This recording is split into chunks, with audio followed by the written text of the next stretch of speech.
ಕಾಶಿಬುಗ್ಗ ವೆಂಕಟೇಶ್ವರ ದೇವಸ್ಥಾನದಲ್ಲಿ ಕಾಲ್ತುಳಿತಕ್ಕೆ 9 ಬಲಿಯಾಗಿದೆ. ಶ್ರೀಕಾಕುಳಂ ಸುಕ್ಷೇತ್ರ ವೆಂಕಟೇಶ್ವರ ದೇಗುಲದಲ್ಲಿ ಇಂಥದ್ದೊಂದು ಘನಘೋರ ಘಟನೆ ನಡೆದಿದೆ. 9 ಜನ ಭಕ್ತರು ಸಾವನ್ನಪ್ಪಿದ. ಏಕಾದಶಿ ಪ್ರಯುಕ್ತವಾಗಿ ದರ್ಶನಕ್ಕೆ ಇವತ್ತು ಮಾತ್ರ ಅಪಾರ ಸಂಖ್ಯೆಯಲ್ಲಿ ಜನ ಬಂದಿತ್ತು, ಭಕ್ತರು ಬಂದಿತ್ತು. ಅಪಾರ ಸಂಖ್ಯೆಯಲ್ಲಿ ಭಕ್ತಗಣ ಬಂದಿರುವಂತ ಕಾರಣಕ್ಕಾಗಿ ಈ ಒಂದು ದುರಂತ ನಡೆದು ಹೋಗಿದೆ. ಮಹಿಳೆಯರ ನಡುವೆ ಆರಂಭವಾಯಿತು ಮೊದಲಿಗೆ ಜಗಳ. ಸರತಿ ಸಾಲಲ್ಲಿ ಹಾಕಿದ್ದಂತ ತಡೆಗೋಡೆ ಮುರಿದು ಈ ಒಂದು ಅನಾಹುತ ನಡೆದು ಹೋಗಿದೆ. 8 ಮಂದಿ ಮಹಿಳೆಯರು, 9 ವರ್ಷದ ಮಗು ಸೇರಿದಂಗೆ ಒಟ್ಟಾರೆ 9 ಸಾವಾಗಿದೆ. ದೇವಸ್ಥಾನಕ್ಕೆ ಪ್ರವೇಶ ಹಾಗೂ ನಿರ್ಗಮನ ಎರಡೂ ಒಂದೇ ಕಡೆ ಇದೆ. ಚಿಕ್ಕ ಟೆಂಪಲ್ ಇದು. ಏಕಾದಶಿ ಪ್ರಯುಕ್ತವಾಗಿ ಒಂದೇ ದಿನ 25,000 ಭಕ್ತರು ಜಮಾವಣೆಗೊಂಡಿದ್ರು ಈ ದೇವಸ್ಥಾನದಲ್ಲಿ. ತಿರುಪತಿಯ ದೇವಸ್ಥಾನದ ಅಕ್ಕಪಕ್ಕದಲ್ಲೇ ಬರುವಂತಹ ಮತ್ತೊಂದು ಸನ್ನಿಧಿ. ಚಿಕ್ಕ ತಿರುಪತಿ ಅಂತಾನೆ ತುಂಬಾನೇ ಫೇಮಸ್. ಇತ್ತೀಚೆಗೆ ತಾನೇ ಕಟ್ಟಲಾಗಿರುವಂತಹ, ನಿರ್ಮಿಸಿರುವಂತಹ ಹೊಸ ದೇವಸ್ಥಾನ. ಜುಲೈನಲ್ಲಿ ಇದು ಆರಂಭಗೊಂಡಿದೆ. ಈ ದೇವಸ್ಥಾನ ಮಿತಿಮೀರಿ ಜನ ಬಂದರು. ಊಹೆಗೂ ನಿಲುಕದಂತ ಜನ. ಕೇವಲ 2,000 to 3,000 ಜನ ಬರ್ತಾ ಇದ್ರು ಅನ್ನುವಂಥ ನಿರೀಕ್ಷೆ ಇದೆ. ಪ್ರತಿನಿತ್ಯ 1,000 ಅಥವಾ 2,000 ಜನ ಬಂದು ಹೋಗ್ತಾ ಇದ್ರು. ಆದರೆ ಏಕಾದಶಿಯ ಇವತ್ತಿನ ವಿಶೇಷ ದಿನದ ಹಿನ್ನೆಲೆಯಲ್ಲಿ 25,000 ಜನ ಭಕ್ತರು ಬಂದಿರೋದು. ಸೊ ಹಾಗಾಗಿ ಕಂಟ್ರೋಲ್ ಮಾಡೋಕ್ಕೆ ಸಾಧ್ಯನೇ ಆಗಿಲ್ಲ. ಇನ್ನು ಬಂದಂಥ ಭಕ್ತರು ಕೂಡ ಅಲ್ಲಿ ಆರಾಮಾಗಿ ನಿಂತ್ಕೊಂಡಿಲ್ಲ. ಸರತಿ ಸಾಲಲ್ಲಿ ನಿಂತ್ಕೊಂಡಂತಹ ಮಹಿಳೆಯರ ಮಧ್ಯದಲ್ಲಿ ಗಲಾಟೆ ಶುರುವಾಗುತ್ತೆ. ಯಾವ ಕಾರಣಕ್ಕೆ ಗೊತ್ತಿಲ್ಲ. ಅಲ್ಲಿಂದ ತಳ್ಳಾಟ, ನೂಕಾಟ ಎಲ್ಲ ಶುರುವಾಗಿ ಒಬ್ಬರ ಮೇಲೊಬ್ಬರು ಬಿದ್ದು ಅಲ್ಲಿಂದ ಹೋದ್ರೆ ಸಾಕಪ್ಪ ಆಚೆ ಅಂತ ಈ ಒಂದು ತಳ್ಳಾಟ, ನೂಕಾಟ ವಿಕೋಪಕ್ಕೆ ತಿರುಗಿ 9 ಜನರ ಸಾವಾಗುವವರೆಗೂ ಹೋಗಿ ನಿಂತ್ಕೊಂಡಿದೆ. ಇನ್ನೂ ಒಂದಿಷ್ಟು ಜನರ ಸ್ಥಿತಿ ಗಂಭೀರವಾಗಿದೆ. ಆಸ್ಪತ್ರೆಯಲ್ಲಿ ಟ್ರೀಟ್ಮೆಂಟ್ ಪಡಿತಾ ಇದ್ದಾರೆ. ಈ ಸಾವು ನೋವುಗಳ ಸಂಖ್ಯೆ ಹೆಚ್ಚಾದರೂ ಕೂಡ ಆಶ್ಚರ್ಯ ಇಲ್ಲ. ಯಾಕಂದ್ರೆ ಒಂದೇ ದಿನ 25,000 ಜನ. ಸ್ವಲ್ಪ ಚಿಕ್ಕದಾದಂತಹ ಟೆಂಪಲ್ ಇದು. ಒಡಿಶಾ ಮೂಲದ ಯಾವುದೋ ಒಂದು ಕುಟುಂಬ ಈ ಒಂದು ಟೆಂಪಲ್ ಅನ್ನ ಇಲ್ಲಿ ಕಟ್ಟಿದ್ರು ಅನ್ನೋ ಮಾಹಿತಿ ಸಿಗ್ತಾ ಇದೆ.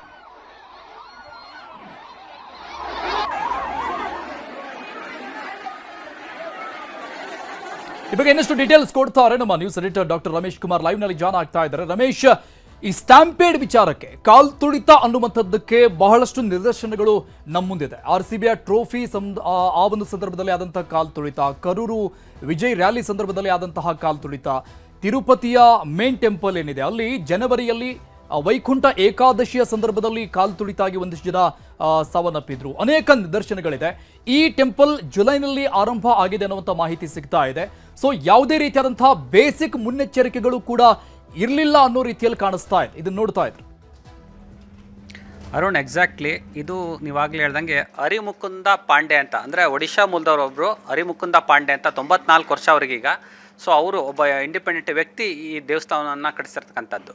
ಎಲ್ಲಿ ಇದೇನೇನು ತೋರಿಸ್ತಾ ಇದೀವಿ ಆ ದೇವಸ್ಥಾನವನ್ನು. ಈ ದೇವಸ್ಥಾನ ತಿರುಪತಿಯಿಂದ 960 ಕಿಲೋಮೀಟ್ರ್ ದೂರ ಇದೆ. ಅಂದರೆ ಇದು ಮಿನಿ ತಿರುಪತಿ ಅಂತಲೇ ಫೇಮಸ್. ಅಂದರೆ ತಿರುಪತಿಗೂ ಮತ್ತು ಈ ದೇವಸ್ಥಾನಕ್ಕೂ ತುಂಬ ಅಜಗಜಾಂತರ ಸುಮಾರು 1000 ಕಿಲೋಮೀಟ್ರ್ ಡಿಸ್ಟೆನ್ಸ್ ಇರೋದ್ರಿಂದ ಈ ಶ್ರೀಕಾಕುಳಂ ಮತ್ತು ಅಕ್ಕಪಕ್ಕದ ಜಿಲ್ಲೆಯ ಜನರಿಗೆ ಇದೇ ಒಂದು ತಿರುಪತಿ ಆಗಿತ್ತು. ಅಂದರೆ ಈ ತಿಮ್ಮಪ್ಪನ ಅಂದರೆ ಆ ತಿಮ್ಮಪ್ಪನ ನೋಡೋಕ್ಕಾಗಲ್ಲ ತಿರುಮಲಕ್ಕೆ ಹೋಗಿ. ಅಂದರೆ ಇಲ್ಲಿರೋ ಈ ಬೊಗ್ಗೆ ದೇವಸ್ಥಾನ ತಿಮ್ಮಪ್ಪನನ್ನೇ ನಾವು ತಿರುಪತಿ ತಿಮ್ಮಪ್ಪ ಅಂದ್ಕೊಂಡು ಪೂಜೆ ಮಾಡ್ತಾಯಿದ್ರು. ಇತ್ತೀಚೆಗೆ ಈ ದೇವಸ್ಥಾನ ಸಾಕಷ್ಟು ವೈರಲ್ ಆಗ್ತಾಯಿತ್ತು ಸೋಷಿಯಲ್ ಮೀಡಿಯಾದಲ್ಲಿ. ದೇವಸ್ಥಾನ ಸ್ವಲ್ಪ ಈಗಿನ ಕಾಲಕ್ಕೆ ತಕ್ಕಂತೆ ಪೇಂಟಿಂಗ್ ಇರ್ಬೋದು ಮತ್ತು ಸ್ಕೆಚಸ್ ಇರ್ಬೋದು, ಈ ಥರದ್ದೆಲ್ಲ ಸುಮಾರು ದೇವಸ್ಥಾನವನ್ನು ಆಲ್ಟ್ರೇಷನ್ ಮಾಡಿಸಿದ್ರು. ಅಂದರೆ ಈ ಸುಮಾರು 25 ಎಕರೆ ಜಾಗ ಇತ್ತು ಈ ಪಾಂಡೆ ಅವ್ರದ್ದು. 25 ಎಕರೆಯಲ್ಲಿ 10 ಎಕರೆಯಲ್ಲಿ ದೇವಸ್ಥಾನ ಕಟ್ಟಿಸಿದ್ರು. ಸುತ್ತಮುತ್ತ ಜಾಗ ಎಲ್ಲ ಬಿಟ್ಬಿಟ್ಟು ದೇವಸ್ಥಾನಕ್ಕೆ ಸರಿಯಾದ ವ್ಯವಸ್ಥೆ ಇರಲಿಲ್ಲ. ಅಂದರೆ ಪ್ರತಿ ಶನಿವಾರ 1,000-2,000 ಜನ ಬರ್ತಾಯಿದ್ರು. ಆ ಪಾಂಡೆ ಹೇಳ್ದಂಗೆ ಅಲ್ಲೆರು ಇನ್ಸಿಡೆಂಟ್ ಆದಾಗ ಪಾಂಡೆ ಸ್ಥಳಕ್ಕೆ ಹೋಗಿದ್ರು. ಆತನಿಗೆ 94 ವರ್ಷ. ಅಲ್ಲಿರ್ತಕ್ಕಂಥ MLA ಮತ್ತು ಸ್ಥಳೀಯರು ಅವ್ರನ್ನ ವಿಚಾರಿಸಿದ್ರು, ಯಾಕೆ ಇಷ್ಟೊಂದು ಜನ ಬಂದರು, ಯಾಕೆ ಹಿಂಗಾಯಿತು ಅಂತ. ಪಾಪ ನಡೆಯೋಕ್ಕೆ ಕೂಡ ಆಗ್ತಿಲ್ಲ ಅಂಥ ವ್ಯಕ್ತಿ ಅವ್ರು ರಿಯಾಕ್ಟ್ ಮಾಡ್ತಾಯಿದ್ರು. ನನಗೆ ನೋಡ್ತಾ ಇದ್ದೆ ಬೇರೆ ಕಡೆ, ಇಲ್ಲ ಸಾಮಾನ್ಯವಾಗಿ 1,000-2,000 ಜನ ಬರ್ತಾಯಿದ್ರು, ಇಷ್ಟೊಂದು ಜನ ಬರ್ತಾರೆ ಅಂತ ನಂಗೆ ಅರಿವಿರಲಿಲ್ಲ ಅಂತ ಹೇಳ್ತಾಯಿದ್ರು. ಅಂದರೆ ದೇವಸ್ಥಾನಕ್ಕೆ ಹೋಗೋದಕ್ಕೆ ಮತ್ತು ಬರೋದಕ್ಕೆ ಎಂಟ್ರಿ ಮತ್ತು ಎಕ್ಸಿಟ್ಗೆ ಒಂದೇ ಪಾಯಿಂಟ್ ಇದ್ದಿದ್ದು. ಏಕಾಏಕಿ ಮೆಟ್ಲತ್ತಿ ಜನ ಒಂದು ಕೆಳಗಡೆ ಮೆಟ್ಲುಗಳಿದ್ದು, ಮೆಟ್ಲತ್ತಿ ಮೇಲೆ ಹೋಗಬೇಕಿತ್ತು. ಏಕಾಏಕಿ ಜನ ನುಗ್ಗಿದಾಗ ಅಲ್ಲೇನಾಯಿತು, ತಳ್ಳಾಟ ನೂಕಾಟ ಆಯಿತು. ಅಂದರೆ ಯಾರೋ ಇಬ್ಬರು ಲೇಡೀಸಲ್ಲಿ ಜಗಳ ಬೀಳ್ತಾರೆ ಕ್ಯೂ ಅಲ್ಲಿರ್ತಕ್ಕಂಥ ಸಂದರ್ಭದಲ್ಲಿ. ನಾನೇ ಮುಂದೆ ಹೋಗಬೇಕು, ನೀನು ಮುಂದೆ ಹೋಗಬೇಕು ಅಂತ ಸ್ವಲ್ಪ ಮಟ್ಟಿಗೆ ತಳ್ಳಾಟ ನೂಕಾಟ ಆಯಿತು. ಆ ಸಮಯದಲ್ಲಿ ಆ ಹೆಂಗಸರು ಮತ್ತು ಅವ್ರ ಫ್ಯಾಮಿಲಿ ಇವ್ರ ಫ್ಯಾಮಿಲಿ ಏನು ಜಗಳ ಶುರುವಾಯಿತು, ಆವಾಗ ತಳ್ಳಾಟ ಆಯಿತು. ಆಯಿತು. ತಳ್ಳಾಟ ಆಡಿದಾಗ ಏನೋ ಮೆಟ್ಲಿತ್ತು, ಮೆಟ್ಲಿಂದ ಕೆಳಗೆ ತಳ್ಳಿದ್ರು. ಸೊ ಆ ಸಂದರ್ಭದಲ್ಲಿ ಜಗಳ ಜೋರಾಯಿತು. ಹಾಗಾಗಿ ಹಿಂದೆ ಮತ್ತು ಮುಂದೆ ಇರ್ತಕ್ಕಂಥ ಏನೋ ಹೆಚ್ಚು ಕಡಿಮೆ ಆಗಿದೆ ಅಂತಕ್ಕಂಥದ್ದು ಏಕಾಏಕಿ ನುಗ್ಗಿದಾಗ ಈ ಕಾಲು ತುಳಿತಾಗಿರ್ತಕ್ಕಂಥದ್ದು ಸ್ಪಾಟಲ್ಲೇ ದೇವಸ್ಥಾನದ ಏನು ತಳ್ಳಾಟ ಆಯಿತು. ಹಿಂದೆ ಮುಂದೆ ಇರ್ತಕ್ಕಂಥ ಸುಮಾರು 7 ಜನ, ಒಂದು ಮಗು ಸೇರಿ 7 ಜನ ಅಲ್ಲೇ ಮೃತಪಟ್ಟರು. ಆ ಸ್ಥಳದಲ್ಲಿ ದೇವಸ್ಥಾನದಲ್ಲೇ ಹೊರಗಡೆ ಬಾಡಿ ಹಾಕಿದ್ರು. ಇನ್ನಿಬ್ಬರು ತುಂಬ ಸೀರಿಯಸ್ ಆಗಿದ್ರು, ಅಸ್ವಸ್ಥಗೊಂಡಿದ್ರು, ಅವ್ರನ್ನ ಹಾಸ್ಪಿಟ್ಲಿಗೆ ಸಾಗಿಸಿದ್ದಾರೆ. ಸೊ ಅಷ್ಟರಲ್ಲಿ ಅವರು ಕೂಡ ಮೃತಪಟ್ಟಿದ್ದಾರೆ. ಈ ಬಗ್ಗೆ ಅನಂತಪುರದಲ್ಲಿ ಒಂದು ಪ್ರೈವೇಟ್ ಕಾರ್ಯಕ್ರಮದಲ್ಲಿ CM ಚಂದ್ರಬಾಬು ನಾಯ್ಡು ಅವ್ರು ಮಾತಾಡಿದ್ರು. ಯಾರೊಬ್ಬ ಪ್ರೈವೇಟ್ ವ್ಯಕ್ತಿ ದೇವಸ್ಥಾನ ಕಟ್ಟಿಸಿದ್ದಾನೆ, ಪ್ರತಿಯೊಂದು ಜೀವ ಕೂಡ ನಮ್ಗೆ ಅಮೂಲ್ಯ, ಜೀವಗಳನ್ನ ಉಳಿಸೋದಕ್ಕೆ ನಾವು ಎಷ್ಟೆಲ್ಲ ಪ್ರಯತ್ನ ಪಡ್ತೀವಿ. ಆದರೆ ಯಾರೊಬ್ಬ ವ್ಯಕ್ತಿ ದೇವಸ್ಥಾನ ಕಟ್ಟಿಸಿ ಇಷ್ಟೊಂದು ಕ್ರೌಡ್ ಆಗಿದೆ, ಅಟ್ಲೀಸ್ಟ್ ಪೊಲೀಸರಿಗೆ ಡಿಸ್ಟ್ರಿಕ್ಟ್ ಅಡ್ಮಿನಿಸ್ಟ್ರೇಷನ್ಗೆ ಇನ್ಫಾರ್ಮ್ ಮಾಡಿದರೆ ನಾವು ಒಂದಿಷ್ಟು ಸೆಕ್ಯೂರಿಟಿ ಕೊಟ್ಟು ಒಂದಿಷ್ಟು ವ್ಯವಸ್ಥೆ ಮಾಡಿಸ್ತಾ ಇದ್ವಿ, ಏನೋ ಜೀವಗಳನ್ನ ಉಳಿಸುವಂಥ ಪ್ರಯತ್ನ ಮಾಡ್ತಾ ಇದ್ವಿ. ಆದರೆ ಆ ವ್ಯಕ್ತಿ ನಮಗೆ ಇನ್ಫಾರ್ಮ್ ಮಾಡಿಲ್ಲ. ಹೀಗಾಗಿ ಈ ಇನ್ಸಿಡೆಂಟ್ ನಡೆದಿದೆ, ತುಂಬ ದುಃಖಕರ ಅಂತ ಚಂದ್ರಬಾಬು ನಾಯ್ಡು ಅನಂತಪುರದಲ್ಲಿ ಒಂದು ಪ್ರೈವೇಟ್ ಕಾರ್ಯಕ್ರಮದಲ್ಲಿ ಮಾತಾಡಿದರು. ಸೊ ಪ್ರಧಾನಿ ಮೋದಿ ಕೂಡ ಏನು ತಲಾ ಯಾರ್ಯಾರು ಮೃತಪಟ್ಟಿದ್ದಾರೆ ಅವರಿಗೆ ತಲಾ 2 ಲಕ್ಷ ರೂಪಾಯಿಯನ್ನು ಅನೌನ್ಸ್ ಮಾಡಿದ್ದಾರೆ. ಅವರ ಮೃತರ ಕುಟುಂಬಕ್ಕೆ ಸಾಂತ್ವನ ಹೇಳಿದ್ದಾರೆ. ಇನ್ನೇನು ಅಸ್ವಸ್ಥರಿದ್ದಾರೆ ಅವರು ಆದಷ್ಟು ಬೇಗ ಚೇತರಿಸಿಕೊಳ್ಳಿ ಅಂತ ಮೋದಿ ಹೇಳಿರ್ತಕ್ಕಂಥದ್ದು. ಅರುಣ್. ಓಕೆ ರಮೇಶ್ ಕುಮಾರ್, ಹಾಗೆ ಸಂಪರ್ಕದಲ್ಲಿರಿ, ಮತ್ತಷ್ಟು ಅಪ್ಡೇಟ್ಸ್ ಪಡಿತೀನಿ ನಿಮ್ಮಿಂದ. ಕಾಲ್ ತುಳಿತಕ್ಕೆ ಆಂಧ್ರ CM ಚಂದ್ರಬಾಬು ನಾಯ್ಡು ಸಂತಾಪವನ್ನು ವ್ಯಕ್ತಪಡಿಸಿದ್ರು. ಕೂಡಲೇ ರಕ್ಷಣಾ ಕಾರ್ಯಾಚರಣೆ ಮಾಡೋಕೆ CM ಸೂಚನೆ ಕೊಟ್ಟಿದ್ದಾರೆ. ಖಾಸಗಿ ಕಾರ್ಯಕ್ರಮವೊಂದರಲ್ಲಿ ಭಾಗಿಯಾಗಿದ್ದಂತಹ ಆಂಧ್ರ CM ಚಂದ್ರಬಾಬು ನಾಯ್ಡು ರಿಯಾಕ್ಟ್ ಮಾಡಿದ್ದಾರೆ. ವಿಚಾರ ಗೊತ್ತಾಗ್ತಾ ಇದ್ದಂಗೆ ಗಾಯಾಳುಗಳಿಗೆ ಸೂಕ್ತ ಚಿಕಿತ್ಸೆಗೆ ವ್ಯವಸ್ಥೆ ಮಾಡುವಂತೆ ನಿರ್ದೇಶನ ಕೊಟ್ಟಿದ್ದಾರೆ. ಸಂಬಂಧಪಟ್ಟಂತ ಇಲಾಖೆಯವರಿಗೆ, ಸಚಿವರಿಗೆ, ಅಧಿಕಾರಿಗಳಿಗೆ ಎಲ್ಲರಿಗೂ ಕೂಡ ಕಾಲ್ ತುಳಿತದಲ್ಲಿ ಸಾವನ್ನಪ್ಪಿದವರ ಕುಟುಂಬಕ್ಕೆ CM ಸಂತಾಪ ವ್ಯಕ್ತಪಡಿಸಿದ್ದಾರೆ. ಆಂಧ್ರ CM ಸರ್ಕಾರಿ ಅಧಿಕಾರಿಗಳು, ಜನಪ್ರತಿನಿಧಿಗಳು ಸ್ಥಳಕ್ಕೆ ತೆರಳಿ ಜನರ ಸಂಕಷ್ಟಕ್ಕೆ ನೆರವಾಗಿ ಅಂತ ಸೂಚನೆ ಕೊಟ್ಟಿದ್ದಾರೆ CM ಚಂದ್ರಬಾಬು ನಾಯ್ಡು. ಡೀಟೇಲ್ಸ್ ಕೊಡ್ತಾರೆ ನಮ್ಮ ನ್ಯೂಸ್ ಎಡಿಟರ್ ರಮೇಶ್ ಕುಮಾರ್ ಮತ್ತೆ ಲೈವ್ ನಲ್ಲಿ ಇದ್ದಾರೆ. ರಮೇಶ್, ಈ ಬಗ್ಗೆ ನೀವು ಹೇಳ್ತಾ ಇದ್ರಿ CM ರಿಯಾಕ್ಟ್ ಮಾಡಿದ್ದಾರೆ ಅಂತ, ಬಟ್ ಈ ಸ್ಟ್ಯಾಂಪೇಡ್ ವಿಚಾರಕ್ಕೆ ಸಂಬಂಧಪಟ್ಟಂಗೆ ಅಥವಾ ಯಾವುದೋ ಒಂದು ಖಾಸಗಿ ಟೆಂಪಲ್ ಅಥವಾ ದತ್ತಿ ಇಲಾಖೆಗೆ ಸಂಬಂಧಪಟ್ಟಂತಹ ಸರ್ಕಾರಿ ಅಧೀನದಲ್ಲಿರುವಂತಹ ಟೆಂಪಲ್ ಯಾವುದೇ ಆದ್ರೂ ಕೂಡ ಈ ಪರಿಹಾರ ಅನ್ನೋದಕ್ಕಿಂತ ಮುಂಚಿತವಾಗಿ ಒಂದು ಮ್ಯಾನ್ಯುಯಲ್ನ ಅವಶ್ಯಕತೆ ಇದೆ ಅಂತ ಕಾಣಿಸ್ತಾ ಇದೆ. ನಿಜಕ್ಕೂ ಏನಾದ್ರು ಖಾಸಗಿ ವ್ಯಕ್ತಿಗಳು ದೇವಸ್ಥಾನವನ್ನು ನಿರ್ಮಾಣ ಮಾಡಿದಾಗ ಸರ್ಕಾರದವರು ಒಂದು ಕಣ್ಣಿಟ್ಟಿರಬೇಕಾಗುತ್ತೆ. ಈಗ ನಾವು ಕುಣಿಗಲ್ ಹತ್ರ ಒಂದು ಪಂಚಮುಖಿ ಆಂಜನೇಯ ಟೆಂಪಲ್ ಇದೆ, ಅಲ್ಲೂ ಕೂಡ ಏನೋ ಇತ್ತೀಚೆಗೆ ಡೆವಲಪ್ ಆಗಿರೋ ದೇವಸ್ಥಾನ, ಸಾಕಷ್ಟು ಭಕ್ತಾದಿಗಳು ಹೋಗ್ತಾರೆ. ಸೊ ಅಲ್ಲೂ ಕೂಡ ಒಂದು ಮೇಲ್ನೋಟಕ್ಕೆ ನೋಡೋದಾದರೆ ಈಗಷ್ಟೇ ಏನೋ ಸೋಷಿಯಲ್ ಮೀಡಿಯಾದಲ್ಲಿ ತುಂಬ ಪ್ರಮೋಷನ್ ಆಗ್ತಿರೋ ದೇವಸ್ಥಾನ ಅದು. ಸಾಕಷ್ಟು ಭಕ್ತರು ಹೋಗೋದು ಬರೋದು ಇದ್ದೇ ಇದೆ. ಅಂದರೆ ಮುಂದಿನ ವರ್ಷಗಳಲ್ಲಿ ಇನ್ನೊಂದಿಷ್ಟು ಪ್ರಚಾರ ಆದಾಗ ಆಬ್ವಿಯಸ್ಲಿ ಏನೋ ಭಕ್ತರ ಸಂಖ್ಯೆ ಹೆಚ್ಚಾಗುತ್ತೆ. ಅಂಥ ಸಂದರ್ಭದಲ್ಲಿ ಸರ್ಕಾರ ಅಂಥ ದೇವಸ್ಥಾನಗಳ ಮೇಲೆ ಒಂದು ನಿಗಾ ಇಟ್ಟಿರಬೇಕು. ಅಂದರೆ ಭಕ್ತರ ಫ್ಲೋ ಜಾಸ್ತಿ ಆದಾಗ ಯಾವ ರೀತಿ ಮೇಂಟೆನೆನ್ಸ್ ಮಾಡಬೇಕು, ಸೊ ಆ ರೀತಿ ಎಲ್ಲ ನೋಡಬೇಕಾಗತ್ತೆ. ಸೊ ಇಲ್ಲಾಗಿರೋ ಇನ್ಸಿಡೆಂಟ್ ನೋಡಿದರೆ ಈಗ ಯಾಕೆಂದರೆ 9 ಜನರ ಸಾವಿಗೆ ಕಾರಣ ಆಗಿರ್ತಕ್ಕಂಥದ್ದು. ಈ ದೇವಸ್ಥಾನವನ್ನ ಏನಾದ್ರು ಸೂಪರ್ ಸೀಡ್ ಮಾಡ್ತಾರಾ, ಅಲ್ಲಿಗೊಬ್ಬರ ಆಡಳಿತಾಧಿಕಾರಿನ ನೇಮಿಸಿ ಸರ್ಕಾರದ ಸುಪರ್ದಿಗೆ ತಗೋತಾರ, ಅಥವಾ ಅಬ್ವಿಯಸ್ಲಿ ಮಾಡೇ ಮಾಡ್ತಾರೆ. ಮತ್ತೇನು ಆ ವ್ಯಕ್ತಿ ಏನಿದ್ದಾರೆ ಪಾಂಡೆ ಅನ್ನೋರು 94 ವರ್ಷ, ಅವರೇ ಈ ದೇವಸ್ಥಾನ ನಿರ್ಮಾಣ ಮಾಡಿ ಮೇಂಟೈನ್ ಮಾಡ್ತಕ್ಕಂಥದ್ದು. ಅವ್ರ ಮೇಲೆ ನಿಜಕ್ಕೂ ಕೂಡ FIR ಆಗುತ್ತೆ. ಮುಂದೆ ಏನು ಕಾನೂನು ಕ್ರಮ ಕೈಗೊಳ್ಳಬೇಕು ಆ ಎಲ್ಲ ಕ್ರಮಗಳನ್ನು ಕೈಗೊಳ್ಳುವಂತಹ ಒಂದು ಮುನ್ಸೂಚನೆಯನ್ನು ಏನು ನಾಯ್ಡು ಅವರು ಈಗ ಅನಂತಪುರದಲ್ಲಿ ಪರೋಕ್ಷವಾಗಿ ನೀಡ್ತಕ್ಕಂಥದ್ದು. ನಾವು ಹಿಂದೆ ಸಾಕಷ್ಟು ಕಾಲ್ ತುಳಿತಗಳನ್ನ ನೋಡಿದ್ವಿ. ಅಂದರೆ ನೀವು ಹೇಳ್ದಂಗಾಗಲಿ RCB ಕಾಲ್ ತುಳಿತಾಗಿತ್ತು, ಅಲ್ಲೂ ಕೂಡ ಎಲ್ಲೋ ಪೊಲೀಸರು ಏನೋ ಸೆಕ್ಯೂರಿಟಿ ಲ್ಯಾಪ್ಸ್ ಆಗಿತ್ತೆ ಅಂತ ಹೇಳ್ತಾ ಇದ್ರು. ಇನ್ನು ಕುಂಭಮೇಳದಲ್ಲೂ ಕೂಡ ಸುಮಾರು 60 ಜನ ಮೃತಪಟ್ಟರು. ಸಂಗಮದಲ್ಲಿ ಸ್ನಾನ ಮಾಡಬೇಕಾದ್ರೆ ಏಕಾಏಕಿ ಭಕ್ತರು ನುಗ್ಗಿದ್ರು. ಆ ಸಂದರ್ಭದಲ್ಲಿ ಏನೋ ಕಾಲ್ ತುಳಿತಾ ಇತ್ತು, ಸಾಕಷ್ಟು ಜನ ಮೃತಪಟ್ಟರು. ಮತ್ತು ನೀವು ಕರೂರಲ್ಲಿ ಕೂಡ ಏನೋ ಚಿಕ್ಕ ರೋಡಲ್ಲಿ ವಿಜಯ್ ಏನೋ ಪಕ್ಷದ ಒಂದು ರ್ಯಾಲಿ ಇತ್ತು, ಅಲ್ಲೂ ಕೂಡ ಏಕಾಏಕಿ ಅಂದರೆ ಸುಮಾರು ಹೊತ್ತು ಬೆಳಗ್ಗೆಯಿಂದ ಸಂಜೆವರೆಗೂ ತುಂಬ ಜನ ಕಾಯಿಸಿದ್ರು. ವಿಜಯ್ ಬೇಗ ಫಂಕ್ಷನಿಗೆ ಬರಲಿಲ್ಲ, ಹಾಗಾಗಿ ಏನೋ ಅಭಿಮಾನಿಗಳು ಮತ್ತು ಪಕ್ಷದ ಕಾರ್ಯಕರ್ತರ ಸಂಖ್ಯೆ ಜಾಸ್ತಿ ಆಯಿತು. ಆ ಸಂದರ್ಭದಲ್ಲಿ ನುಗ್ಗಲಾಯಿತು. ಸೊ ಅಲ್ಲೂ ಕೂಡ ಸುಮಾರು ಒಂದು 37 ಜನ ಮೃತಪಟ್ಟರು. ಎಲ್ಲ ಘಟನೆಗಳನ್ನ ನೋಡೋದಾದ್ರೆ ನಾವು ಮೇಲ್ನೋಟಕ್ಕೆ ಕಾಣ್ತಕ್ಕಂಥದ್ದು ಫಸ್ಟು ವ್ಯವಸ್ಥೆ.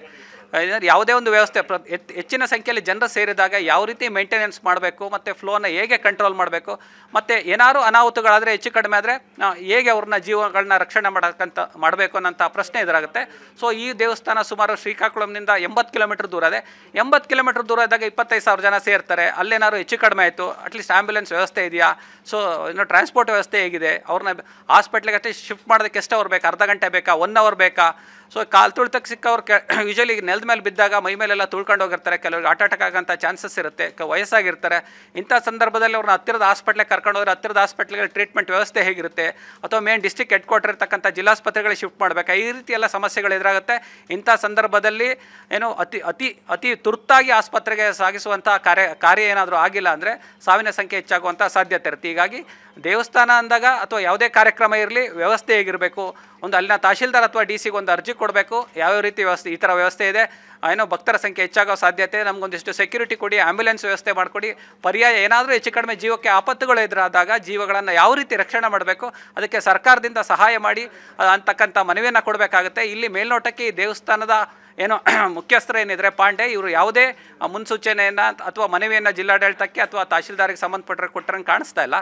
MLA ಕೂಡ ಅಲ್ಲಿನ ಪಾಲಸ ಅಂತ ಕಾನ್ಸ್ಟಿಟ್ಯೂನ್ಸಿ ಇದು, ಈ ಕಾನ್ಸ್ಟಿಟ್ಯೂನ್ಸಿ MLA ಕೂಡ ದೇವಸ್ಥಾನ ಹತ್ರ ಬಂದು ಏನೇನಾಗಿದೆ ಎಲ್ಲ ಮಾಹಿತಿ ಪಡೆದಿದ್ದಾರೆ. ಈ ಡಿಸ್ಟ್ರಿಕ್ಟ್ ಅಡ್ಮಿನಿಸ್ಟ್ರೇಷನ್ ಅವ್ರಿಗೆ ಎಲ್ಲ ಮಾಹಿತಿ ತಗೊಂಡು ಸರ್ಕಾರಕ್ಕೆ ಚಂದ್ರಬಾಬು ಅಂದರೆ ಅಲ್ಲೇ MLA TDP ಅವರೇ ಅವರು, ಹಾಗಾಗಿ ಮುಖ್ಯಮಂತ್ರಿಗಳ ಜೊತೆ ಫೋನಲ್ಲಿ ಸಂಪರ್ಕ ಮಾಡಿ ಘಟನೆ ಏನೇನಾಗಿದೆ ಎಲ್ಲ ಮಾಹಿತಿಯನ್ನು ಮುಖ್ಯಮಂತ್ರಿಗೆ ನೀಡಿದ್ದಾರೆ. ಅರುಣ್ ಎಸ್ ರಮೇಶ್, ಹಾಗೆ ಸಂಪರ್ಕದಲ್ಲಿ ಪಡಿತಾ ಹೋಗ್ತೀನಿ. ಆಂಧ್ರ ಕಾಲ್ ತುಳಿತದ ವಿಚಾರಕ್ಕೆ ಸಂಬಂಧಪಟ್ಟಂಗೆ ಪ್ರಧಾನಿ ನರೇಂದ್ರ ಮೋದಿ ಕೂಡ ಸಂತಾಪವನ್ನು ವ್ಯಕ್ತಪಡಿಸಿದರು. ದುರಂತದಲ್ಲಿ ಜೀವ ಕಳೆದುಕೊಂಡವರ ಕುಟುಂಬಕ್ಕೆ ಕೇಂದ್ರದಿಂದ ಪರಿಹಾರ ಕೂಡ ಘೋಷಣೆಯಾಗಿದೆ. ಸಾವನ್ನಪ್ಪಿದವರ ಕುಟುಂಬಕ್ಕೆ ತಲಾ 2 ಲಕ್ಷ ಪರಿಹಾರವನ್ನು ಘೋಷಣೆ ಮಾಡಿದ ಕೇಂದ್ರ ಸರ್ಕಾರ. ಪ್ರಧಾನಿ ಮೋದಿ ಅವರು ಘೋಷಣೆ ಮಾಡಿದರು. ಇನ್ನು ಗಾಯಾಳುಗಳಿಗೆ ತಲಾ 50,000 ರೂಪಾಯಿ ಪರಿಹಾರ ಘೋಷಣೆ ಆಗಿದೆ ಕೇಂದ್ರ ಸರ್ಕಾರದಿಂದ. ಇನ್ನು ಗಾಯಗೊಂಡವರ ಚೇತರಿಕೆಗೆ ಪ್ರಾರ್ಥನೆ ಮಾಡ್ತೀನಿ ಅಂತ ಪ್ರಧಾನಿ ನರೇಂದ್ರ ಮೋದಿ ಬಹಳ ದುಃಖದಿಂದ ಸಂತಾಪವನ್ನು ವ್ಯಕ್ತಪಡಿಸಿದ್ದಾರೆ.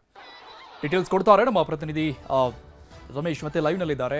ರಮೇಶ್, ಹೇಳ್ತಾ ಇದ್ರಿ ಈ ಒಂದು ವಿಚಾರ ರಾಷ್ಟ್ರ ಮಟ್ಟದಲ್ಲೂ ಕೂಡ ಸದ್ದು ಮಾಡ್ತಾ ಇದೆ. ಯಾಕಂದ್ರೆ ಒಂದೇ ದಿನ ಒಂದೇ ಸ್ಪಾಟ್ನಲ್ಲಿ 9 ಜನರ ಈ ರೀತಿ ದುರ್ಮರಣ ಅನ್ನುವಂಥದ್ದು ಸಹಜವಾಗಿ ದೊಡ್ಡ ಮಟ್ಟದ ಸುದ್ದಿ ಆಗೇ ಆಗುತ್ತೆ. ಪ್ರಧಾನಿ ನರೇಂದ್ರ ಮೋದಿ ಅವರು ಕೂಡ ಈ ಸಂಬಂಧಪಟ್ಟಂಗೆ ಸಂತಾಪ ವ್ಯಕ್ತಪಡಿಸಿದ್ದಾರೆ, ಪರಿಹಾರ ಘೋಷಣೆ ಮಾಡಿದ್ದಾರೆ. ಅಲ್ಲಿನ ಸರ್ಕಾರ ಏನು ಪರಿಹಾರ ಕೊಡ್ತಾ ಇದೆ, ಇನ್ನು ಗಾಯಾಳುಗಳ ಸಂಬಂಧಪಟ್ಟಂಗೆ ಏನು ಮುತುವರ್ಜಿ ವಹಿಸ್ತಾ ಇದೆ, ಇನ್ನು ಈ ಟೆಂಪಲ್ ದರ್ಶನದ ವ್ಯವಸ್ಥೆಯನ್ನ ಸ್ಟಾಪ್ ಮಾಡಲಾಗಿದೆಯಂತ ಅಟ್ ಪ್ರೆಸೆಂಟ್?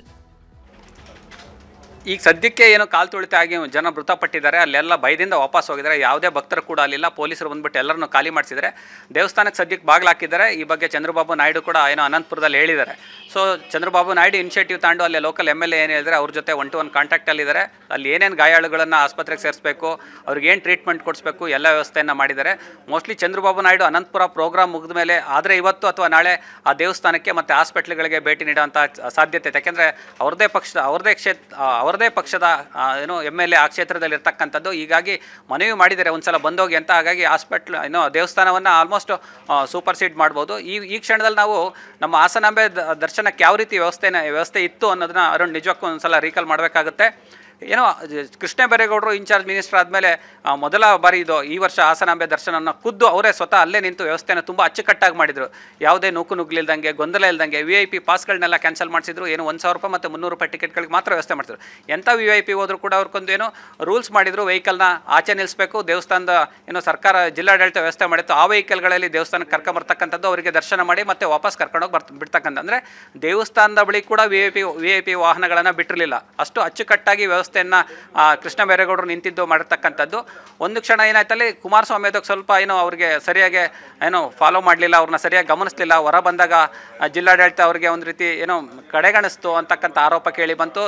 JDSನವರು ಒಂದಿಷ್ಟು ಜನ ಏನೋ ದೇವಸ್ಥಾನ ಹತ್ರ ಹೊರಗಡೆ ಪ್ರೊಟೆಸ್ಟ್ ಮಾಡೋಂಥದ್ದು, ಒಂದಿಷ್ಟು ಸರ್ಕಾರದ ವಿರುದ್ಧ ಒಂದಿಷ್ಟು ಪ್ರತಿಭಟನೆ ಮಾಡ್ತಕ್ಕಂಥದ್ದು ಮಾಡಿದರು. ಅಂಥ ಚಿಕ್ಕ ಪುಟ್ಟ ಘಟನೆ ಬಿಟ್ಟರೆ ಇನ್ನು ಹಾಸನಾಂಬೆ ದರ್ಶನ ತುಂಬ ಅಚ್ಚುಕಟ್ಟಾಗಿ ನಡೀತು. ನಾವು ಕೆಲವೊಂದು ದೃಶ್ಯಗಳು ನೋಡ್ತಾ ಇದ್ವಿ. 5 ಕಿಲೋಮೀಟರ್ 8 ಕಿಲೋಮೀಟರ್ವರೆಗೂ ಕೂಡ ಕ್ಯೂ ಇತ್ತು ಹಾಸನಾಂಬೆ ದರ್ಶನ ಟೈಮಲ್ಲಿ. ಅಂಥ ಅಷ್ಟುದ್ದ ಕ್ಯೂ ಇದ್ರೂ ಕೂಡ ಅಲ್ಲೇ ಜಿಲ್ಲಾಡಳಿತ ಮತ್ತು ಉಸ್ತುವಾರಿ ಸಚಿವರು ಹೇಗೆ ಮುಂದೆ ನಿಂತು ನಿದ್ರೆಗೆಟ್ಟು ಅಷ್ಟು ಅಚ್ಚುಕಟ್ಟಾಗಿ ದೇವಸ್ಥಾನದ ಏನು ಭಕ್ತಾದಿಗಳಿಗೆ ದರ್ಶನದ ವ್ಯವಸ್ಥೆಯನ್ನು ಮಾಡಿದ್ರು ಅಂತಕ್ಕದ್ದನ್ನು ನಾವಿಲ್ಲಿ ನೆನಪಿಸಬೇಕಾಗುತ್ತೆ. Arun, yes, thank you Ramesh Kumar ಎಲ್ಲ ಡೀಟೇಲ್ಸ್ಗೆ. ಸದ್ಯಕ್ಕೆ ದೇವಸ್ಥಾನದ ದರ್ಶನದ ವ್ಯವಸ್ಥೆಯನ್ನ ಬಂದ್ ಮಾಡಲಾಗಿದೆ. ಎಲ್ಲ ಭಕ್ತರು ಕೂಡ ಈ ಆತಂಕದಲ್ಲಿ ಸಹಜವಾಗಿ ಭಯ ಆಗುತ್ತೆ. ಎಲ್ಲರೂ ಕೂಡ ವಾಪಸ್ ಹೋಗ್ಬಿಟ್ಟಿದ್ದಾರಂತೆ. ಯಾರು ಕೂಡ ದೇವಸ್ಥಾನದಲ್ಲಿ ಇಲ್ಲ ಸದ್ಯಕ್ಕೆ. ಕಾಶಿಬುಗ್ಗ ದೇಗುಲದಲ್ಲಿ ಕಾಲ್ ತುಳಿತ ಸಂಭವಿಸಿ 9 ಜನರ ದುರ್ಮರಣ. ಆಂಧ್ರದ ಪ್ರಸಿದ್ಧ ದೇವಸ್ಥಾನದಲ್ಲಿ ಇಂಥದ್ದೊಂದು ದುರ್ಘಟನೆ ನಡೆದು ಹೋಗಿದೆ. ದೇವರ ದರ್ಶನದ ಸಂದರ್ಭದಲ್ಲಿ ಸರತಿ ಸಾಲಲ್ಲಿ ನಿಂತ್ಕೊಂಡಂತಹ ಮಹಿಳೆಯರ ಸಾಲಲ್ಲಿ ಒಂದು ಜಗಳ ಶುರುವಾಗುತ್ತೆ. ಯಾವ ಕಾರಣಕ್ಕೆ ಅನ್ನುವಂಥದ್ದು ಗೊತ್ತಿಲ್ಲ. ಆ ಜಗಳ ಶುರುವಾಗಿ ಹೊಡಿಬಡಿಯಾಗಿ ಅವ್ರ ಮೇಲೆ ಇವ್ರನ್ನ ತಳ್ಳಿ, ಇವ್ರ ಮೇಲೆ ಅವ್ರನ್ನ ತಳ್ಳಿ ಇಂಥದ್ದೊಂದು ಘನಘೋರ ದುರಂತ ನಡೆದು ಹೋಗುತ್ತೆ. ನೋಡಿ, ಆ ಗೋಡೆ ಮೇಲೆ ಕಟ್ಟಿದ್ದಂತಹ ಕಬ್ಬಿಣದ ರಾಡ್ ಥರ ಕಟ್ಟಿದ್ರು, ಅದನ್ನು ಕೂಡ ಮುರಿದು ಕೆಳಗೆ ಬಿದ್ದಿದ್ದಾರೆ ಜನ. ಕೆಳಗಿದ್ದಂಥವರ ಪರಿಸ್ಥಿತಿ ಏನಾಗಬೇಡ. ಸಾವನ್ನಪ್ಪಿರುವಂಥ ಬಹುತೇಕರಲ್ಲಿ ಎಲ್ಲರೂ ಕೂಡ ಮಹಿಳೆಯರು. 9 ವರ್ಷದ ಒಂದು ಮಗು ಕೂಡ ಸಾವನ್ನಪ್ಪಿದೆ ಅನ್ನುವಂಥ ಮಾಹಿತಿ ಇದೆ.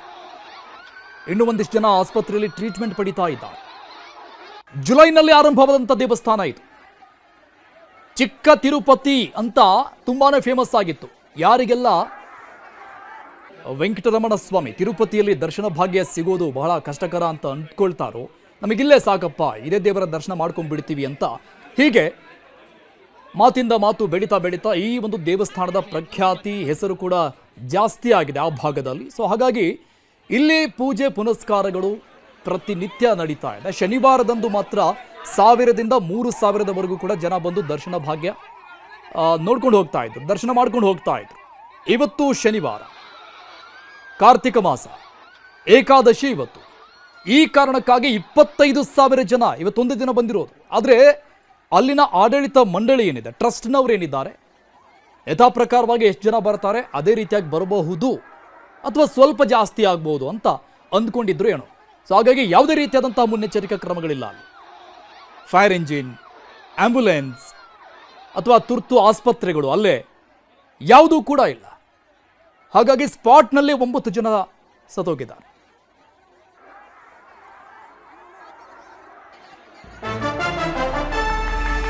ವೆಂಕಟೇಶ್ವರ ದೇವಸ್ಥಾನ ಕಟ್ಟಿಸಿದ್ದು ಒಡಿಶಾ ಮೂಲದ ಒಬ್ಬ ವ್ಯಕ್ತಿ. ಸದ್ಯಕ್ಕೆ ಅವರಿಗೆ 94 ವರ್ಷದ ಹರಿಮುಕುಂದ ಪಾಂಡಾ ಅವರಿಂದ ಈ ಒಂದು ದೇವಸ್ಥಾನ ನಿರ್ಮಾಣ ಆಗಿದೆ. ತಿರುಪತಿಯಲ್ಲಿ ತಿಮ್ಮಪ್ಪನ ದರ್ಶನ ಸಿಗದೇನೆ ಈ ಕುಟುಂಬದವರು ಅದರಿಂದ ಮನನೊಂದು ಬೇಸರದಿಂದ ಈ ಒಂದು ದೇವಸ್ಥಾನ ಕಟ್ಟಿಸಿದ್ರು ಅನ್ನೋ ಮಾಹಿತಿ ಇದೆ. 25 ಎಕರೆ ಜಾಗ ಇವರ ಹೆಸರಲ್ಲಿರೋದು. ಅದರಲ್ಲಿ 10 ಎಕರೆ ವಿಸ್ತೀರ್ಣದಲ್ಲಿ ದೇವಸ್ಥಾನವನ್ನ ಈ ಕುಟುಂಬ, ಪಾಂಡಾ ಕುಟುಂಬ ನಿರ್ಮಾಣ ಮಾಡಿದೆ. ಕೆಲವೇ ತಿಂಗಳುಗಳ ಹಿಂದೆ, ಕಳೆದ ಜುಲೈನಲ್ಲಿ ಈ ದೇವಸ್ಥಾನ ದರ್ಶನಕ್ಕೆ ಅಥವಾ ಸಾರ್ವಜನಿಕರು ಭಕ್ತರು ಬರೋದಕ್ಕೆ ಓಪನ್ ಆಗಿದೆ. ಜುಲೈನಲ್ಲಿ ಇವತ್ತೊಂದೇ ದಿನ 25,000 ಜನ ಬಂದಿರೋದು ಏಕಾದಶಿ ನಿಮಿತ್ತವಾಗಿ. ಜುಲೈನಿಂದ ಇಲ್ಲಿವರೆಗೂ ಕೂಡ ಈ ಚಿಕ್ಕ ತಿರುಪತಿ ಅಂತ ಏನು ಹೆಸರು ಎಲ್ಲ ಕಡೆ ಪ್ರಖ್ಯಾತಿ ಆಯಿತು. ಸೊ ಹಾಗಾಗಿ ದರ್ಶನಕ್ಕಾಗಿ ಪ್ರತಿನಿತ್ಯ ಭಕ್ತರ ಸಂಖ್ಯೆ ಜಾಸ್ತಿ ಆಗ್ತಾನೆ ಹೋಗಿದೆ. ಸೋಷಿಯಲ್ ಮೀಡಿಯಾನೋ ಅಥವಾ ಅಲ್ಲಿಗೆ ವಿಸಿಟ್ ಕೊಟ್ಟು ಬಂದಂಥವರು ಹೇಳಿದ್ದು ಹೀಗೆ ಜನರಿಂದ ಜನರಿಗೆ ಅದು ಜಾಸ್ತಿ ಆಗ್ತಾನೆ ಹೋಗಿದೆ. ಏಕಾದಶಿಯ ದಿನ ಸಹಜವಾಗಿ ವೆಂಕಟೇಶ್ವರನ ದರ್ಶನ ಭಾಗ್ಯಕ್ಕಾಗಿ ಜನ ಬರ್ತಾರೆ. ಹೀಗೆ ಬಂದಂತಹ 25,000 ಜನರಿಗೆ ಯಾವುದೇ ರೀತಿಯಾದಂತಹ ವ್ಯವಸ್ಥೆಗಳು ಅಲ್ಲಿ ಇರಲಿಲ್ಲ. ಒಂದು ಚಿಕ್ಕದಾದಂತಹ ಟ್ರಸ್ಟ್ ಮಾಡಿಕೊಂಡು ಆ ದೇವಸ್ಥಾನವನ್ನು ನಡೆಸಲಾಗ್ತಾ ಇತ್ತು. ಒಡಿಶಾ ಮೂಲದ ಒಂದು ಕುಟುಂಬ ಈ ಒಂದು ದೇವಸ್ಥಾನವನ್ನು ಕಟ್ಟಿದ್ದು. ಅವರ ಹೆಸರಲ್ಲಿದ್ದಂಥ 25 ಎಕರೆ ಜಾಗದಲ್ಲಿ 10 ಎಕರೆ ಜಾಗದಲ್ಲಿ ಈ ದೇವಸ್ಥಾನವನ್ನ ನಿರ್ಮಾಣ ಮಾಡಿರೋದು. ಕಾಶಿಬುಗ್ಗದ ವೆಂಕಟೇಶ್ವರ ದೇಗುಲ ಅದರ ಹೆಸರು. ಚಿಕ್ಕ ತಿರುಪತಿ ಅಂತಾನೆ ಪ್ರಖ್ಯಾತಿಯನ್ನು ಗಳಿಸಿದೆ ಈ ದೇವಸ್ಥಾನ. ಬಹಳಷ್ಟು ಅಚ್ಚುಕಟ್ಟಾಗಿ ಟೆಂಪಲ್ ಅನ್ನು ಕಟ್ಟಲಾಗಿದೆ. ಇನ್ನು ಇದರ ನಿರ್ಮಾಣವೂ ಕೂಡ ತಿರುಪತಿ ವೆಂಕಟೇಶ್ವರ ಸ್ವಾಮಿಯ ದೇವಸ್ಥಾನದ ರೀತಿಯಲ್ಲೇ ನಿರ್ಮಾಣ ಮಾಡಿರೋದು. ಹಾಗಾಗಿ ಭಕ್ತರನ್ನ ಬಹಳಷ್ಟು ಸೆಳೀತಾ ಇದೆ. ಎರಡು ಒಂದೇ ಅನ್ನುವಂಥ ರೀತಿಯಲ್ಲಿ. ಇನ್ನು ದುರಂತ ಆಗೋದಕ್ಕೆ ಕಾರಣ ಮತ್ತೊಂದು ವಿಚಾರ, ದೇವಸ್ಥಾನದ ಎಂಟ್ರಿ ಮತ್ತು ಎಕ್ಸಿಟ್, ಒಳಗೆ ಹೋಗೋದಕ್ಕೆ ಮತ್ತು ಆಚೆ ಬರೋದಕ್ಕೆ ಒಂದೇ ಒಂದು ಬಾಗಿಲಿದೆ. ಸೊ ಇದು ಕೂಡ ಪ್ರಮುಖವಾದಂಥ ಕಾರಣ ಆಗುತ್ತೆ. 25,000 ಜನ ಒಳಗೆ ಹೋಗಿ ದರ್ಶನ ಮಾಡಿಕೊಂಡು ಅದೇ ಒಂದು ಬಾಗಿಲಲ್ಲಿ ಮತ್ತೆ ರಿಟರ್ನ್ ಬರಬೇಕು ಅಂತ ಇದ್ರೆ ಹೇಗೆ ಸಾಧ್ಯ ಆಗುತ್ತೆ? ಹೀಗಾಗಿ ದುರಂತಕ್ಕೆ ಅನೇಕ ಕಾರಣಗಳು, ವ್ಯಾಖ್ಯಾನಗಳಾಗ್ತಾ ಇದೆ. 9 ಜನ ದುರ್ಮರಣ ಹೊಂದಿರೋದು, 8 ಜನ ಮಹಿಳೆಯರೇ ಇದ್ದಾರೆ ಅನ್ನೋ ಮಾಹಿತಿ ಇದೆ.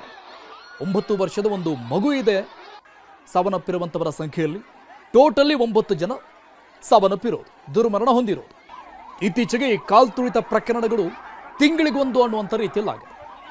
ಕಳೆದ ತಿಂಗಳು ತಾನೇ ದಳಪತಿ ವಿಜಯ್ ಅವರ ರ್ಯಾಲಿ, ರಾಜಕೀಯ ರ್ಯಾಲಿಯ ಸಂದರ್ಭದಲ್ಲಿ 41 ಜನ ಸ್ಪಾಟ್ ಔಟ್ ಆಗಿದ್ರು ಒಂದೇ ದಿನ. ಅದಕ್ಕಿಂತ ಹಿಂದೆ RCBಯ ಟ್ರೋಫಿಯ ಸಂದರ್ಭದಲ್ಲಿ ಕಾಲ್ತುಳಿತ ಆಗಿ ಅಲ್ಲಿ 11 ಜನ ಸಾವನ್ನಪ್ಪಿದ್ರು. ಇನ್ನು ಇದೇ ವರ್ಷದ ಜನವರಿ ತಿಂಗಳಲ್ಲಿ ಮೇನ್ ತಿರುಪತಿ ಟೆಂಪಲ್ನಲ್ಲಿ ವೈಕುಂಠ ಏಕಾದಶಿಯ ಸಂದರ್ಭದಲ್ಲೂ ಕೂಡ ಕಾಲ್ತುಳಿತ ಆಗಿತ್ತು. ಫ್ರೀ ಟಿಕೆಟ್ ಅನ್ನ ಘೋಷಣೆ ಮಾಡಿದ್ರು ಆನ್ಲೈನ್ನಲ್ಲಿ. ಅದನ್ನು ನೋಡಿ ತೆಗೆದುಕೊಂಡು ಬಂದು ಇನ್ನು ಮ್ಯಾನ್ಯುಯಲ್ನಲ್ಲಿ ಕೊಡ್ತಾ ಇದ್ದಂಥ ಟಿಕೆಟ್ ತೆಗೆದುಕೊಳ್ಳೋಕೆ ಹೋಗಿ ಇದೇ ರೀತಿಯಾಗಿ ಆಗಿತ್ತು. ಅಲ್ಲಿ ಕೂಡ ದೊಡ್ಡ ದುರಂತ ನಡೆದು ಹೋಗಿತ್ತು ತಿರುಪತಿಯಲ್ಲೂ ಕೂಡ. ಈಗ ಮತ್ತೊಂದು ಅದೇ ತೆರನಾದಂತಹ ದುರಂತ ನೋಡ್ತಾ ಇದೆ. 9 ಜನ ಸಾವನ್ನಪ್ಪಿದ್ದಾರೆ ಈ ಒಂದು ದುರಂತದಲ್ಲಿ. ಪ್ರಧಾನಿ ನರೇಂದ್ರ ಮೋದಿ ಅವರು ಈ ಸಂಬಂಧಪಟ್ಟಂಗೆ ಸಂತಾಪ ವ್ಯಕ್ತಪಡಿಸಿದ್ದಾರೆ. ವಿಚಾರ ಗೊತ್ತಾಗ್ತಾ ಇದ್ದಂಗೆ ಇನ್ನು ಆಂಧ್ರ CM ಚಂದ್ರಬಾಬು ನಾಯ್ಡು ಅವರು ಕೂಡ ಸಂತಾಪ ವ್ಯಕ್ತಪಡಿಸಿ ಪರಿಹಾರ ಘೋಷಣೆ ಮಾಡಿದ್ದಾರೆ. ಗಾಯಾಳುಗಳ ಟ್ರೀಟ್ಮೆಂಟ್ ಸರಿಯಾಗಿ ಮಾಡಿ ಅಂತ ಅಧಿಕಾರಿಗಳಿಗೆ, ಸಂಬಂಧಪಟ್ಟಂತ ಸಚಿವರುಗಳಿಗೆ ಸೂಚನೆ ಕೊಟ್ಟಿದ್ದಾರೆ. ಈಗಾಗಲೇ ಸ್ಪಾಟ್ಗೆ ಹೋಗಿ ಅಂತ ಅವರ ಸರ್ಕಾರದ ಸಚಿವರುಗಳಿಗೆ ಸೂಚನೆ ಕೊಟ್ಟಿದ್ದಾರೆ, ಜನಪ್ರತಿನಿಧಿಗಳಿಗೆ. ಎಲ್ಲವೂ ಕೂಡ ಆಗ್ತಾ ಇದೆ. ಆದರೆ ಈ ಒಂದು ದರ್ಶನದ ವ್ಯವಸ್ಥೆಯ ಸಂದರ್ಭದಲ್ಲಿ ಯಾವುದೇ ರೀತಿಯಾದಂತಹ ಬೇಸಿಕ್ ವ್ಯವಸ್ಥೆಗಳು ಇಲ್ಲದೆ ಇರುವಂಥದ್ದು ಈ ಒಂದು ದೊಡ್ಡ ದುರಂತಕ್ಕೆ ಕಾರಣ ಆಗ್ಬಿಟ್ಟಿದೆ. ಯಾರು ಕೂಡ ಸ್ಥಳೀಯ ಆಡಳಿತ ವ್ಯವಸ್ಥೆಗಳಿಗೆ ಮಾಹಿತಿಯನ್ನು ಕೊಡಲಿಲ್ಲ, ಅಂದ್ರೆ ಆ ದೇವಸ್ಥಾನದ ಟ್ರಸ್ಟ್ನವರು. ಹೀಗೆ ಏಕಾದಶಿ ನಿಮಿತ್ತವಾಗಿ ಜನ ಬರಬಹುದು, ಸೆಕ್ಯೂರಿಟಿ ಬೇಕು ಅಂತ ಅಟ್ಲೀಸ್ಟ್ ಸ್ಥಳೀಯ ಪೊಲೀಸ್ ಸ್ಟೇಷನ್ಗಾದರೂ ಅನುಮತಿಗಾಗಿ ಅಥವಾ ವ್ಯವಸ್ಥೆಗಳಿಗಾಗಿ ಮನವಿಯನ್ನು ಮಾಡಿಕೊಂಡಿಲ್ಲ ಅಂತ ಕಾಣಿಸುತ್ತೆ. 25,000 ಜನ ಏಕಾಏಕಿ ಬಂದ್ಬಿಟ್ರೆ ಏನು ಮಾಡೋಕ್ಕಾಗತ್ತೆ? ಪ್ರತಿ ಶನಿವಾರ 1 ರಿಂದ 3,000 ಜನ ಬಂದ್ರೇನೆ ಜಾಸ್ತಿ ಅನ್ನುವಂಥ ರೀತಿಯಲ್ಲಿ ಇದ್ದಿದ್ದು ಭಕ್ತರ ಸಂಖ್ಯೆ. ಇವತ್ತು ಏಕಾದಶಿ, ಕಾರ್ತಿಕ ಶನಿವಾರ, 25,000 ಜನ ಏಕಾಏಕಿ ಬಂದ್ಬಿಟ್ಟಿದ್ದಾರೆ. ಕಂಟ್ರೋಲ್ ಮಾಡೋಕೆ ಆಗಿಲ್ಲ, ಯಾರಿಂದ ಸಾಧ್ಯನೇ ಇಲ್ಲ.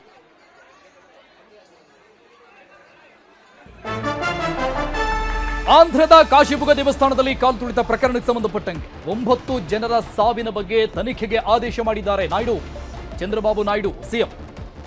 ಉನ್ನತ ಮಟ್ಟದ ತನಿಖೆಗೆ ಚಂದ್ರಬಾಬು ನಾಯ್ಡು ಆದೇಶವನ್ನ ಮಾಡಿರೋದು. ಖಾಸಗಿ ವ್ಯಕ್ತಿಯೊಬ್ಬರು ನಿರ್ಮಾಣ ಮಾಡಿದಂಥ ದೇವಸ್ಥಾನದಲ್ಲಿ ಘನಘೋರ ದುರಂತ ನಡೆದು ಹೋಗಿದೆ. ಆಂಧ್ರದ ಕಾಶಿಬುಗ ದೇವಸ್ಥಾನದಲ್ಲಿ ಕಾಲು ತುಳಿತ ಪ್ರಕರಣವನ್ನ ತನಿಖೆ ಮಾಡಬೇಕು ಉನ್ನತ ಮಟ್ಟದಲ್ಲಿ ಅಂತ ಆದೇಶ ಮಾಡಿದ್ದಾರೆ ಸಿಎಂ ಚಂದ್ರಬಾಬು ನಾಯ್ಡು. ಈ ಪ್ರಕರಣಕ್ಕೆ ಸಂಬಂಧಪಟ್ಟಂಗೆ ಈಗಾಗಲೇ ಓರ್ವನನ್ನ ವಶಕ್ಕೆ ಪಡೆದುಕೊಂಡಿದ್ದಾರೆ ಪೊಲೀಸರು. ಪೊಲೀಸ್ ಇಲಾಖೆಯಿಂದ ಅನುಮತಿ ಇರಲಿಲ್ಲ. ಎಸ್ಪಿ ಅವರು ಈ ಸಂಬಂಧಪಟ್ಟಂಗೆ ಸ್ಪಷ್ಟನೆ ಕೊಟ್ಟಿದ್ದಾರೆ. ಅಲ್ಲಿನ ಸ್ಥಳೀಯ ಎಸ್ಪಿ ಸ್ಪಷ್ಟನೆ ಕೊಟ್ಟಿದ್ದಾರೆ, ಅನುಮತಿ ಇರಲಿಲ್ಲ ನಮ್ಮ ಇಲಾಖೆಯಿಂದ ಅಂತ. ಸೊ ಇಲ್ಲಿ ಸ್ಪಷ್ಟವಾಗಿ ಗೊತ್ತಾಗ್ತಾ ಇದೆ, ಈ ವೆಂಕಟೇಶ್ವರ ಸ್ವಾಮಿ ದೇವಸ್ಥಾನದ ಆಡಳಿತ ಮಂಡಳಿ ಏನಿದೆ, ಟ್ರಸ್ಟ್ ಏನಿದೆ, ಯಾವುದೇ ರೀತಿಯಾಗಿ ಅನುಮತಿಯನ್ನು ಪಡೆದುಕೊಂಡೇ ಇಲ್ಲ. ಯಥಾ ಪ್ರಕಾರವಾಗಿ ಹೇಗೆ ಭಕ್ತರು ಬಂದು ದರ್ಶನ ಪಡೆದುಕೊಂಡು ಹೋಗ್ತಾ ಇದ್ರು ಅದೇ ರೀತಿಯಾಗಿ ಬಿಟ್ಬಿಟ್ಟಿದ್ದಾರೆ. ನಮಗೂ ಇದಕ್ಕೂ ಸಂಬಂಧನೇ ಇಲ್ಲ ಅನ್ನುವಂಥ ರೀತಿಯಲ್ಲಿ ಒಬ್ಬ ಪೊಲೀಸ್ ಸಿಬ್ಬಂದಿಗಳು ಕೂಡ ದೇವಸ್ಥಾನದಲ್ಲಿ ಇಲ್ಲ. ಈ ದುರಂತ ಆದ ನಂತರದಲ್ಲಿ ಬಂದು ಕಾಣಿಸ್ತಾ ಇದೆ. ಈ ವಿಚಾರ ಗೊತ್ತಾದ ನಂತರದಲ್ಲಿ ಸ್ಥಳೀಯ ಸ್ಟೇಷನ್ ಕಡೆಯಿಂದ ಎಸ್ಪಿ ಅವರು ಈ ಬಗ್ಗೆ ಸ್ಪಷ್ಟನೆ ಕೊಟ್ಟಿದ್ದಾರೆ, ಯಾವುದೇ ಅನುಮತಿ ಇರಲಿಲ್ಲ ಪೊಲೀಸ್ ಇಲಾಖೆಯಿಂದ ಅಂತ. ಸೊ ಇಲ್ಲಿ ಟ್ರಸ್ಟ್ನವರ ನಿರ್ಲಕ್ಷ್ಯವೂ ಕೂಡ ಪ್ರಮುಖವಾದಂಥ ಕಾರಣ. ಅಟ್ಲೀಸ್ಟ್ ಕಾಮನ್ ಸೆನ್ಸ್ ಇರಬೇಕಾಗಿತ್ತು. ಏಕಾದಶಿ, ಕಾರ್ತಿಕ ಶನಿವಾರ ಸ್ಪೆಷಲ್ ದಿನ, ಇದು ಬಹಳಷ್ಟು ಸುದಿನ ಆಗಿರುತ್ತೆ. ವೆಂಕಟೇಶ್ವರ ಸ್ವಾಮಿಯ ದರ್ಶನಕ್ಕಾಗಿ ಹೆಚ್ಚಿನ ಜನ ಬರ್ತಾರೆ ಅಂತ. ಯಾಕೆಂದ್ರೆ ಕಳೆದ ಜುಲೈನಿಂದ ದೇವಸ್ಥಾನವನ್ನು ನಡೆಸ್ತಾ ಇರೋದು. ದೇವಸ್ಥಾನದ ಬಾಗಿಲು ಓಪನ್ ಆಗಿದೆ. ಹಬ್ಬ ಹರಿದಿನ, ಅಮಾವಾಸ್ಯೆ, ಹುಣ್ಣಿಮೆ ಈ ತೆರನಾದಂತಹ ದಿನಗಳಲ್ಲಿ ಸಹಜವಾಗಿ ಅತಿ ಹೆಚ್ಚಿನ ಭಕ್ತರು ಬಂದೇ ಬರ್ತಾರೆ. ವೀಕೆಂಡ್ ಬೇರೆ, ದೂರದ ಊರುಗಳಿಂದಲೂ ಕೂಡ ಭಕ್ತರು ಬರುವಂಥ ನಿರೀಕ್ಷೆಗಳಿರುತ್ತೆ. ಇದಕ್ಕಿಂತ ಹೆಚ್ಚಿನ ವಿಚಾರ ಏನಂದ್ರೆ, ಚಿಕ್ಕ ತಿರುಪತಿ ಅಂತ ಈ ದೇವಸ್ಥಾನ ಫೇಮಸ್ ಆಗಿದೆ. ಹೀಗಿರುವಾಗ ಏಕಾದಶಿಯ ದಿನದಂದು ಅತಿ ಹೆಚ್ಚಿನ ಭಕ್ತರು ಬರ್ತಾರೆ ಅನ್ನುವಂಥ ತಿಳುವಳಿಕೆ, ಅಟ್ಲೀಸ್ಟ್ ಇದು ಬೇಸಿಕ್ ಕಾಮನ್ ಸೆನ್ಸ್ ಇರಬೇಕಾಗಿತ್ತು ಟ್ರಸ್ಟ್ನವರಿಗೆ. ಯಾವುದೂ ಕೂಡ ಇಲ್ಲ, ಎಲ್ಲವೂ ಕೂಡ ನಿರ್ಲಕ್ಷ್ಯ. ಅವ್ರು ಬಂದರೂ ದರ್ಶನ ಮಾಡಿ ವಾಪಸ್ ಹೋಗ್ತಾರೆ ಅನ್ನುವಂಥ ರೀತಿಯಲ್ಲಿ ಎಲ್ಲವನ್ನು ಕೂಡ ಕೈಬಿಟ್ಟು ಕುತ್ಕೊಂಡಿರೋದೇ ಈ ದೊಡ್ಡ ದುರಂತಕ್ಕೆ ಕಾರಣ ಆಗಿದೆ. ಎಸ್ಪಿ ಅವರು ಮಾಹಿತಿ ಕೊಟ್ಟಿರೋದು ಪೊಲೀಸ್ ಇಲಾಖೆಯಿಂದ ಈ ದೇವಸ್ಥಾನಕ್ಕೆ, ಅಂದ್ರೆ ಇವತ್ತಿನ ಈ ಕಾರ್ಯಕ್ರಮಕ್ಕೆ, ದರ್ಶನದ ವ್ಯವಸ್ಥೆಗೆ ಯಾವುದೇ ರೀತಿಯಾದಂತಹ ಅನುಮತಿ ಇಲ್ಲ. 25,000 ಜನ ಸೇರ್ತಾರೆ ಅಂದ್ರೆ ಒಂದು ಕಾರ್ಯಕ್ರಮದಲ್ಲಿ, ಅದಕ್ಕೆ ಪೊಲೀಸ್ ಇಲಾಖೆಯ ಅನುಮತಿ ಬೇಕಾಗತ್ತೆ. ಆದ್ರೆ ಯಾವುದನ್ನು ಕೂಡ ಮಾಡಿಲ್ಲ. ಟ್ರಸ್ಟ್ನ ಪ್ರಮುಖ ನಿರ್ಲಕ್ಷ್ಯ ಈ ಬಹುದೊಡ್ಡ ದುರಂತಕ್ಕೆ ಕಾರಣ. ಮಹಿಳೆಯರ ಜಗಳದಿಂದ ದುರ್ಘಟನೆ ಆಗಿದೆ, ಓಕೆ, ಆದರೆ ವ್ಯವಸ್ಥೆಗಳೇನಿತ್ತು ಅನ್ನುವ ಪ್ರಶ್ನೆ ಸಹಜವಾಗಿರುತ್ತೆ. ಯಾಕಂದ್ರೆ ಫ್ರಸ್ಟ್ರೇಷನ್ ಅಲ್ಲಿ ಇರ್ತಾರೆ ಜನ. ಕಳೆದ 25,000 ಜನ ದರ್ಶನಕ್ಕೆ ನಿಂತ್ಕೊಂಡಿದ್ದಾರೆ ಅಂದ್ರೆ ಅಲ್ಲಿ ಕಳೆದ ಒಂದು ಅಟ್ಲೀಸ್ಟ್ 3-4 ಗಂಟೆಗಳಿಂದಲಾದರೂ ಕೂಡ ಅವರು ಸಾಲಿನಲ್ಲಿ ನಿಂತ್ಕೊಂಡಿರ್ತಾರೆ. ಅವರ ಫ್ರಸ್ಟ್ರೇಷನ್, ತಾಳ್ಮೆ ಮಿತಿಮೀರಿ ಹೋಗಿರುತ್ತೆ. ಚಿಕ್ಕ ಮಕ್ಕಳನ್ನು ಕಳ್ಕೊಂಡ್ ಬಂದಿದ್ದಾರೆ, ವಯಸ್ಸಾದಂಥವ್ರು ಇದ್ದಾರೆ, ಹೆಲ್ತ್ ಇಶ್ಯೂ ಇದ್ದಂಥವ್ರು ಇರ್ತಾರೆ. ಹಾಗಾಗಿ ಅಲ್ಲಿ ಜಗಳ ಆಗಿರಬಹುದು, ತಳ್ಳಾಟ ನೂಕಾಟ ನಡೆದಿರಬಹುದು. ಆದರೆ ಯಾವುದೇ ಒಂದು ಬೇಸಿಕ್ ವ್ಯವಸ್ಥೆಗಳು ಕೂಡ ಅಲ್ಲಿ ಇಲ್ಲ.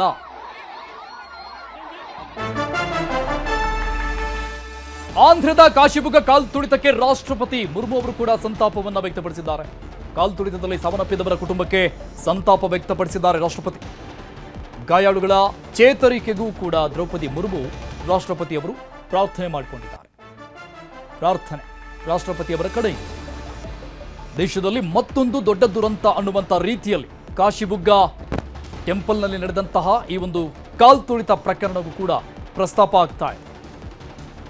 ಇತ್ತೀಚೆಗೆ ನಡೆದಂತಹ ಅನೇಕ ಕಾಲ್ತುಳಿತದ ಪ್ರಕರಣಗಳ ಸಾಲಲ್ಲಿ ಮತ್ತೊಂದು ದುರಂತ ಸೇರ್ಪಡೆ ಅನ್ನುವಂಥ ರೀತಿ ರಾಷ್ಟ್ರಪತಿ ಸಂತಾಪ ವ್ಯಕ್ತಪಡಿಸಿದ್ದಾರೆ. ಈ ಒಂದು ಕಾಲ್ತುಳಿತ ದುರಂತಕ್ಕೆ, ಕಾಲ್ತುಳಿತದಲ್ಲಿ ಸಾವನ್ನಪ್ಪಿದವರ ಕುಟುಂಬಕ್ಕೆ ಸಂತಾಪ ವ್ಯಕ್ತಪಡಿಸಿದ್ದಾರೆ ರಾಷ್ಟ್ರಪತಿ ದ್ರೌಪದಿ ಮುರ್ಮು.